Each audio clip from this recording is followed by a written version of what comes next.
49 ավելի ճիշտ տարում, Հայաստանը ունենում է 26, հետո եթե երկարաձգվի եւս 50 տարով, ունենալու է 49, այսինքն կարծես Էլի ոչ 50, 51։ Կարծես միտումնավոր եւ դա ես վստահ եմ Ադրբեջանի պահանջն է։ Ես այստեղ գիտեք ինչն եմ տեսնում, որ Հայաստանի իշխանությունը ոչ թե Ամերիկան է խնդիրը, բացարձակապես, այլ Հայաստանի իշխանությունները իրենց շահերը Ամերիկային ճիշտ չեն ներկայացրել, բացատրել անվտանգային ռիսկերը ապագայի։ Քանի որ ընտրություններում վերընտրվելու խնդիր կա,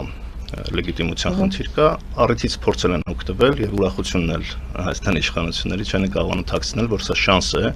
վերջապես հայ ժողովրդի ներկայացնել, որ բերվել է խաղաղություն եւ ոչ միայն խաղաղություն, այլև Ամերիկայի աջակցություն, տնտեսական օգուտներ։ Եվ այստեղ շտապել են առանց շատ խորամուխ լինելու, եթե ոչ դիտավորությամբ, հնարավորինս դա անել առանց ռիսկերը հաշվի առնելու։ Լավ չեն բանակցել։ Եթե ամերիկյան ներդրումների խնդիր կա հետ բերելու, թող դա լիներ օրինակ տեսականորեն վարկի տեսքով։